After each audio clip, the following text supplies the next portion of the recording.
नमस्कार। Vision IAS के news today के इस अंक में आप सभी का स्वागत है। इस अंक में हम आपके लिए लेकर आए हैं यूपीएससी परीक्षा की दृष्टि से महत्वपूर्ण कुछ अहम खबरें। इस अंक के साथ मैं हूं दिव्या तोमर। आइए सबसे पहले बात करते हैं इस अंक की हेडलाइंस के बारे में। भारतीय रिजर्व बैंक फिनटेक कंपनियों को गैर बैंकिंग वित्तीय कंपनी का लाइसेंस जारी करने का इच्छुक नहीं है। रक्षा मंत्रालय ने चौथी भारत फ्रांस वार्षिक रक्षा वार्ता आयोजित की। अनावश्यक खर्चों को कम करने के लिए केंद्रीय योजनाओं की समीक्षा की जाएगी। श्रीहरिकोटा में निजी क्षेत्र से जुड़े भारत के प्रथम लॉन्च पैड का अनावरण किया गया। चीन ने 12मासी चावल की किस्म का विकास किया और रोल्स रॉयस ने हाइड्रोजन चालित जेट इंजन का सफलतापूर्वक परीक्षण किया। और आइए अब खबरों पर विस्तार से चर्चा करते हैं। इस अंक की पहली खबर पेपर 3 के टॉपिक अर्थव्यवस्था और बैंकिंग क्षेत्र से संबंधित है। भारतीय रिजर्व बैंक फिनटेक कंपनियों को गैर बैंकिंग वित्तीय कंपनी का लाइसेंस जारी करने का इच्छुक नहीं है। जो जानकारी मिली है उसके मुताबिक कई फिनटेक कंपनियां एनबीएफसी लाइसेंस प्राप्त करने के लिए आरबीआई के सामने अपना पक्ष रख चुकी हैं, लेकिन आरबीआई ने कई चिंताओं की वजह से इस मामले को लंबित रखा है और ये चिंताएं हैं फिनटेक के स्वामित्व से जुड़े कुछ मुद्दे। साथ ही इन कंपनियों में पूंजी प्रवाह के स्रोत को लेकर भी संशय बना हुआ है। इसके अलावा फिनटेक कंपनियां बहुत ज्यादा ब्याज दर वसूल करती हैं। फिनटेक शब्दावली का सूचना प्रौद्योगिकी पर लगातार बढ़ती निर्भरता के साथ वित्तीय सेवा क्षेत्र में नए तकनीकी नवाचारों के प्रवेश के संदर्भ में व्यापक तौर पर उपयोग किया जाता है। वित्त वर्ष 2020 में भारतीय फिनटेक उद्योग का मूल्य 50 से 60 बिलियन डॉलर था। वर्ष 2025 तक इसके 150 बिलियन डॉलर होने का अनुमान है। सबसे प्रमुख फिनटेक नवाचारों को भुगतान और समाशोधन और निपटान, जमा, ऋण देने और पूंजी जुटाने,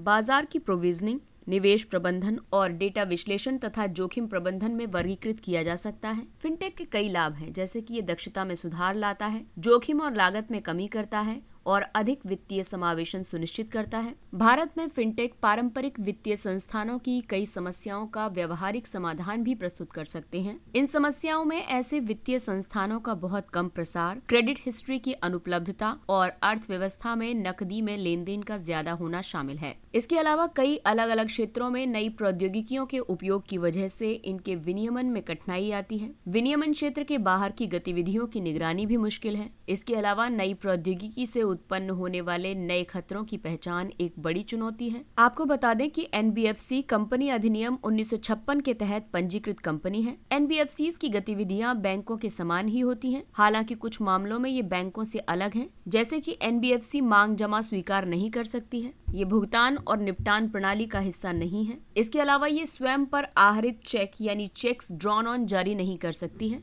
भारतीय फिनटेक उद्योग की बात करें तो इसमें भुगतान के लिए हैं payment bank, mobile wallet, payment gateway, payment अवसंरचना, एटीएम, एमपीओज आदि। इसके अलावा ऑनलाइन वित्तीय उत्पादों की बात करें तो ऋण, बीमा, ईएनपीएस, म्यूचुअल फंड्स और ब्रोकिंग आदि शामिल है।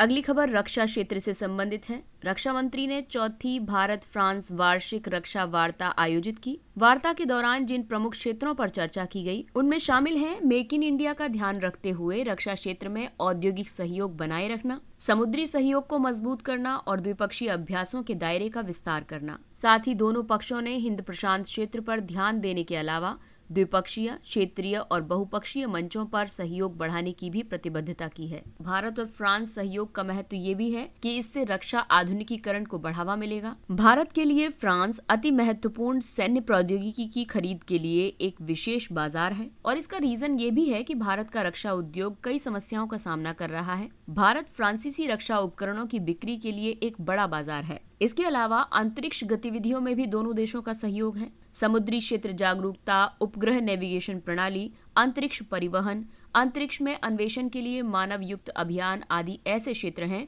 जिनमें बाह्य अंतरिक्ष संपदाओं का उपयोग किया जा सकता है। इसके अलावा और भी कई नए आर्थिक अवसर उपलब्ध हो सकते हैं। फ्रांस के साथ मिलकर भारत नए बाजारों में नई और महत्वपूर्ण रक्षा प्रौद्योगिकियों के निर्माण और निर्यात की संभावनाएं तलाश रहा है।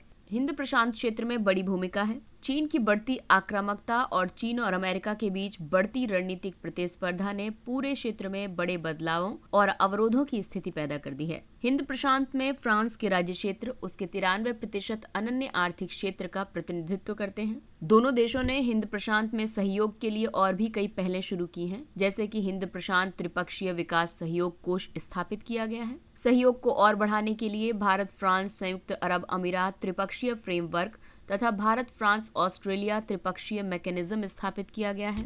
पारस्परिक लॉजिस्टिक्स सहायता समझौता किया गया है। Indo Pacific natural parks partnership शुरू की गई है। अगली खबर पेपर 2 के टॉपिक सरकार के नियोजन पक्ष से संबंधित है। अनावश्यक खर्चों को कम करने के लिए केंद्रीय योजनाओं की समीक्षा की जाएगी। नीति आयोग और प्रधानमंत्री की आर्थिक सलाहकार परिषद संयुक्त रूप से केंद्रीय क्षेत्र तथा केंद्र प्रायोजित योजनाओं के अंतर्गत आने वाली सभी योजनाओं की समीक्षा कर रहे हैं। योजनाओं की समीक्षा इसलिए भी जरूरी है कि योजनाओं की ज्यादा संख्या होने की वजह से संसाधनों का अपर्याप्त वितरण होता है। इससे वांछित परिणाम प्राप्त नहीं होते हैं। परिणाम प्राप्त नहीं होने की एक वजह ये भी है कि इसमें सभी केंद्र प्रायोजित योजनाओं के लिए वन साइज फिट्स ऑल दृष्टिकोण को अपनाया जाता है। इससे राज्य अपनी क्षमता के मुताबिक इनका कार्यान्वयन नहीं कर पाते हैं। कई योजनाओं के कार्यक्षेत्र एक दूसरे से टकराते हैं। इसके अलावा अधिकांश योजनाओं में सनसेट क्लॉज नहीं होता है, यानी कि योजना अवधि समाप्त होने के बाद भी योजना स्वतः समाप्त नहीं होती है और इस कारण इन योजनाओं के परिणामों का आकलन भी आसान नहीं होता है।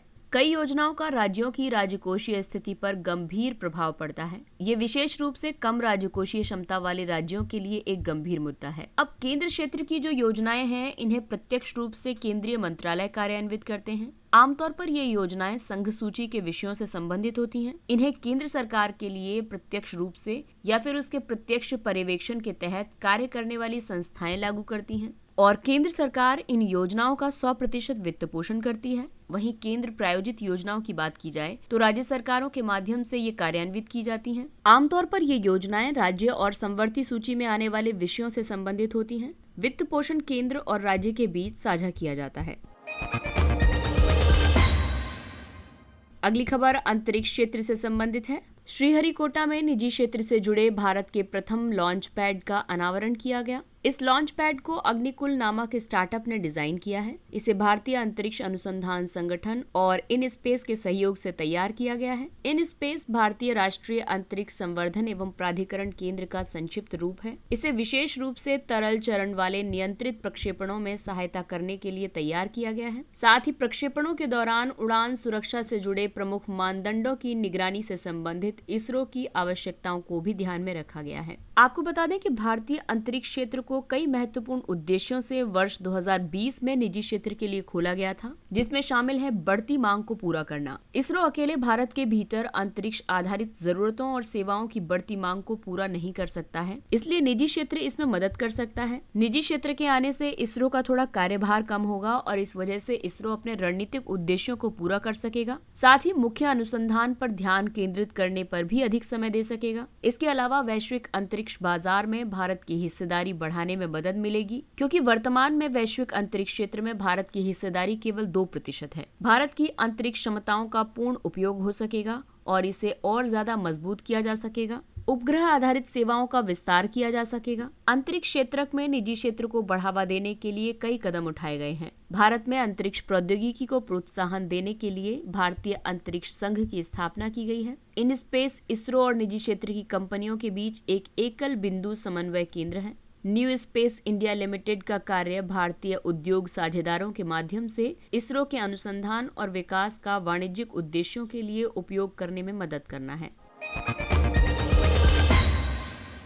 चीन ने 12मासी चावल की किस्म का विकास किया। चीन ने PR-23 नामक चावल की किस्म विकसित की है। इसे हर साल रोपने की जरूरत नहीं है। मजबूत जड़ों वाले इसके पौधे हर कटाई के बाद खुद से और तेजी से उगाते हैं। ये किस्म 4 वर्षों में लगातार 8 उपज दे सकती है। इस 12मासी चावल की किस्म के प्रमुख लाभ ये होंगे कि इसकी खेती के लिए श्रम, बीज और रासायनिक उर्वरकों पर बहुत कम खर्च होता है और इस तरह से ये कृषि की लागत को कम करती है। श्रम की लागत में 58% और अन्य संसाधनों की लागत में 49% की बचत होती है। इसके अलावा 12मासी चावल का पर्यावरणीय लाभ भी ज्यादा है। ऐसी किस्मों की खेती से मृदा में 1 टन जैविक कार्बन जमा हो जाता है। इसके अलावा पौधे के लिए जल की उपलब्धता में भी वृद्धि होती है। खाद्य सुरक्षा और ग्रामीण आय पर जलवायु परिवर्तन के प्रतिकूल प्रभावों को कम करने में मदद मिलती है। साथ ही मुख्य चिंताएं ये भी हैं कि नियमित तौर पर उगाए जाने वाली चावल की किस्मों की तुलना में 12मासी किस्म की खेती के लिए एक से ज्यादा बार शाकनाशी उपाय करने की जरूरत पड़ती है। जब 12मासी किस्म किसी वजह से उपज नहीं दे पाती है तो इसे फिर से बोने के लिए ज्यादा प्रयास करने पड़ते हैं। भारतीय कृषि अनुसंधान संस्थान ने भी एक शाकनाशी सहिष्णु चावल की किस्म विकसित की थी। इसे मृदा में सीधे बोया जा सकता है।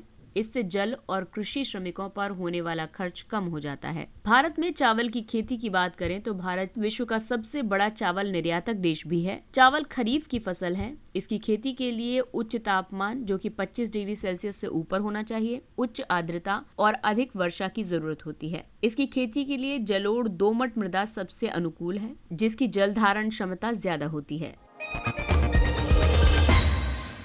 रोल्स रॉयस ने हाइड्रोजन चालित जेट इंजन का सफलतापूर्वक परीक्षण किया। विश्व के इस सर्वप्रथम परीक्षण का उद्देश्य ये सिद्ध करना था कि हाइड्रोजन ईंधन 2030 के दशक से लघु और मध्यम आकार के विमानों के लिए सुरक्षित और कुशलतापूर्वक ऊर्जा प्रदान कर सकता है। इसमें पवन और ज्वारीय ऊर्जा द्वारा निर्मित ग्रीन हाइड्रोजन का उपयोग किया गया था। हाइड्रोजन आधारित एक आंतरिक दहन इंजन पारंपरिक IEC के समान सिद्धांतों पर ही कार्य करता है। ये केवल पेट्रोलियम आधारित ईंधन के स्थान पर हाइड्रोजन का उपयोग करता है। हाइड्रोजन ईंधन के दहन से इंजन को चलाने के लिए आवश्यक ऊर्जा उत्पन्न होती है। Hydrogen IEC hydrogen fuel cell के समान नहीं है। हाइड्रोजन फ्यूल सेल का उपयोग कुछ इलेक्ट्रिक वाहनों में किया जाता है। हाइड्रोजन फ्यूल सेल में हाइड्रोजन विद्युत के निर्माण के लिए सेल्स को शक्ति प्रदान करता है। ये विद्युत वाहन के इंजन को संचालित करती है। हाइड्रोजन पर आधारित एक आंतरिक दहन इंजन का लाभ ये होगा कि ये भविष्य का लगभग शून्य कार्बन ईंधन है। इसकी विस्तृत ज्वलनशीलता सीमा ईंधन और वायु के अलग अलग मात्रा में मिश्रण को संभव बनाती है। ज्वलनशीलता सीमा मतलब तापमान की वो सीमा जिसके भीतर हाइड्रोजन का दहन किया जा सकता है। इसमें हाइड्रोकार्बन फ्यूल इंजनों की तुलना में अधिक तापीय दक्षता होती है। ये निम्न श्रेणी के हाइड्रोजन के साथ कार्य करने में भी सक्षम है। हालांकि ईंधन के रूप में हाइड्रोजन का उपयोग करने में कई चुनौतियां भी हैं। ईंधन के रूप में हाइड्रोजन का परिवहन कठिन है। इसके अलावा इंजन के बैक फायर होने और समय से पहले इग्निशन का जोखिम है। अब आपको बताते हैं कि हाइड्रोजन के जो अलग अलग प्रकार हैं वो कैसे बनते हैं। सबसे पहले बात करते हैं ग्रे हाइड्रोजन की। ग्रे हाइड्रोजन वायु में CO2 उत्सर्जन करने वाली जीवाश्म गैस से हाइड्रोजन प्राप्त की जाती है। ब्लू हाइड्रोजन उत्सर्जित CO2 के भूमिगत रूप से टैप होने और वहां स्थायी रूप से संग्रहित होने से पहले हाइड्रोजन को जीवाश्म गैस से प्राप्त किया जाता है। इसके अलावा ग्रीन हाइड्रोजन को नवीकरणीय ऊर्जा का उपयोग करके जल से प्राप्त किया जाता है। इसमें ऑक्सीजन को वायु में विमुक्त कर दिया जाता है। और आइए अब बात करते हैं कुछ अन्य महत्वपूर्ण सुर्खियों की। कुल बिजली खरीद के लिए योजना। विद्युत मंत्रालय ने 5 वर्षों के लिए कुल 4500 मेगावाट बिजली खरीद की योजना की है। इस योजना को शक्ति के तहत शुरू किया गया है। शक्ति उन संकटग्रस्त बिजली संयंत्रों को कोयला प्रदान करने के लिए शुरू की गई योजना है जिनके पास कोयले की आपूर्ति की कमी है। ये योजना उन राज्यों की मदद करेगी जो बिजली की कमी का सामना कर रहे हैं। साथ ही इससे उत्पादन संयंत्रों को अपनी क्षमता बढ़ाने में भी मदद मिलेगी। PFC कंसल्टिंग लिमिटेड इस योजना की नोडल एजेंसी होगी। अगला टॉपिक है फुजीवारा इफेक्ट। हिनामनोर और गार्डो नाम के 2 चक्रवातों ने फुजीवारा इफेक्ट को प्रदर्शित करते हुए आपस में अंतरक्रिया की है। फुजीवारा इफेक्ट में कई विशेषताएं होती हैं और ये उष्णकटिबंधीय चक्रवातों के बीच अंतरक्रिया है। इसके अंतर्गत एक ही महासागर क्षेत्र में लगभग एक ही समय में 2 या ज्यादा चक्रवातों का निर्माण होता है। चक्रवातों के केंद्र या आंख 1400 किलोमीटर से कम की दूरी पर होते हैं। उनकी तीव्रता एक अवदाब की होती है। अवदाब में वायु की गति 63 किलोमीटर प्रति घंटे से कम होती है और एक सुपर टाइफून के बीच अलग अलग हो सकती है। सुपर टाइफून की जो वायु की गति होती है वो है 209 किलोमीटर प्रति घंटे से ज्यादा। फुजीवारा इफेक्ट से किसी एक या दोनों चक्रवातों के मार्ग और तीव्रता में परिवर्तन हो सकता है। कुछ दुर्लभ मामलों में दोनों चक्रवातों का विलय होकर एक बड़े चक्रवात का निर्माण हो सकता है। अगला टॉपिक है रिहैब परियोजना, यानी कि मधुमक्खियों का उपयोग करके हाथियों के मानव पर होने वाले हमलों को कम करना। खादी और ग्रामोद्योग आयोग ने नैनीताल में रीहैब परियोजना का शुभारंभ किया है। इस परियोजना के तहत मानव बस्तियों में हाथियों के प्रवेश को रोकने के लिए मार्ग में मधुमक्खी पालन के बक्से रखकर मधुमक्खियों की बाड़ लगाई जाती है। इससे हाथियों द्वारा इंसान पर हमले को मधुमक्खियों के जरिए रोकने का प्रयास किया जाता है। ये KVIC के राष्ट्रीय हनी मिशन का एक उप मिशन है। अगला टॉपिक है 5G एयरवेव हस्तक्षेप। नागर विमानन महानिदेशालय ने विमान रेडियो अल्टीमीटर में 5G-C स्पेक्ट्रम के संभावित हस्तक्षेप पर चिंता व्यक्त की। इसका कारण ये है कि ये दोनों मध्य सी बैंड स्पेक्ट्रम रेंज में कार्य करते हैं। रेडियो अल्टीमीटर विमानों में उपयोग किया जाने वाला एक महत्वपूर्ण उपकरण है। ये विमान के ठीक नीचे के क्षेत्र के ऊपर विमान की ऊंचाई की जानकारी प्रदान करता है। सी बैंड में अल्टीमीटर का उपयोग विमान की ऊंचाई की अत्यधिक सटीक माप को सुनिश्चित करता है। दूरसंचार सेवा प्रदाताओं के लिए सी बैंड 5G सेवाओं को शुरू करने तथा कवरेज के साथ साथ उच्च बैंडविड्थ सुनिश्चित करने के लिए बहुत ही महत्वपूर्ण है और इसकी वजह से इंटरनेट की गति तेज हो जाती है। Shaped antenna measurement of the background radio spectrum. सारस-3 टेलीस्कोप। सारस-3 ने शुरुआती रेडियो प्रकाशमान आकाश गंगाओं के गुणों को निर्धारित करने में मदद की है। इन आकाश गंगाओं का निर्माण बिग बैंग के 200 मिलियन वर्ष बाद हुआ था। इस अवधि को कॉस्मिक डॉन यानी अंतरिक्षीय प्रभात के रूप में जाना जाता है। सारस-3 एक सटीक रेडियो टेलीस्कोप है। ये कॉस्मिक डॉन से अत्यंत कमजोर रेडियो तरंग संकेतों का पता लगा सकता है। ये आवश्यक संवेदनशीलता तक पहुंचने वाला दुनिया का पहला टेलीस्कोप है। इसे स्वदेशी रूप से रमन रिसर्च इंस्टीट्यूट ने डिजाइन और निर्मित किया है। ये विज्ञान और प्रौद्योगिकी विभाग का एक स्वायत्त संस्थान है। इसे कर्नाटक में दंडिगनहल्ली झील और शरावती पश्च जल पर स्थापित किया गया है।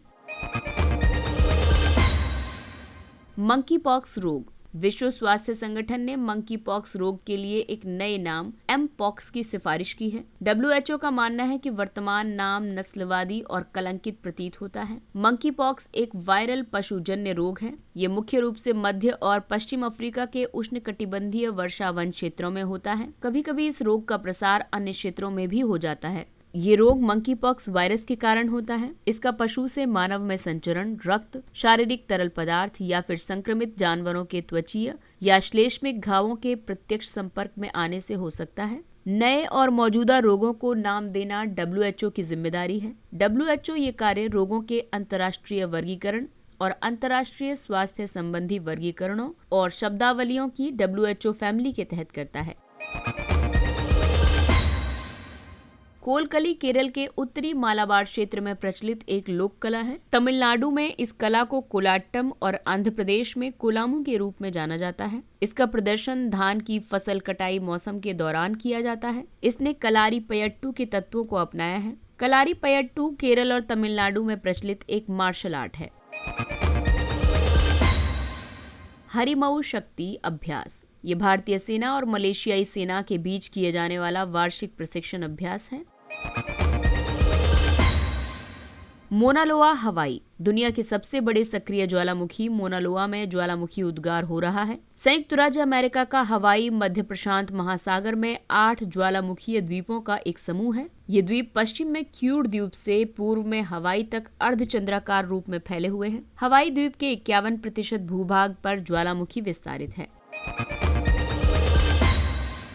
और आइए बात करते हैं सुर्खियों में रहे स्थलों के बारे में। इक्वेटोरियल गिनी, इसकी राजधानी मलाबो है। इक्वेटोरियल गिनी के राष्ट्रपति 6ठी बार राष्ट्रपति के रूप में पुनर्निर्वाचित हुए हैं और इस तरह से वे विश्व में सबसे लंबे समय तक राष्ट्रपति पद पर रहने वाले व्यक्ति बन गए हैं। उन्होंने वर्ष 1979 में इक्वेटोरियल गिनी के राष्ट्रपति के रूप में पदभार संभाला था। इक्वेटोरियल गिनी को पूर्व में स्पेनिश गिनी के नाम से जाना जाता था। ये अफ्रीका के पश्चिमी तट पर तेल समृद्ध एक छोटा उष्णकटिबंधीय देश है। ये रियो मुनी नामक एक मुख्य भूमि क्षेत्र और 5 द्वीपों से मिलकर बना है। इसकी सीमा पर बियाफ्रा की खाड़ी स्थित है। बियाफ्रा की खाड़ी अटलांटिक महासागर में स्थित है। ये कैमरून और गेबॉन के साथ अपनी भूमि साझा करता है। ये नाइजीरिया और साओ टोम और प्रिंसिपे के साथ अपनी समुद्री सीमा साझा करता है। इक्वेटोरियल गिनी की प्रमुख नदी है उओला नदी और इसका उच्चतम बिंदु है पिको बेसिल। इसके साथ ही ये अंक समाप्त होता है। अगले अंक में फिर मुलाकात होगी कुछ अन्य महत्वपूर्ण खबरों के साथ। तब तक अपना ख्याल रखिए, सुरक्षित दूरी बनाए रखिए, मास्क पहनिए,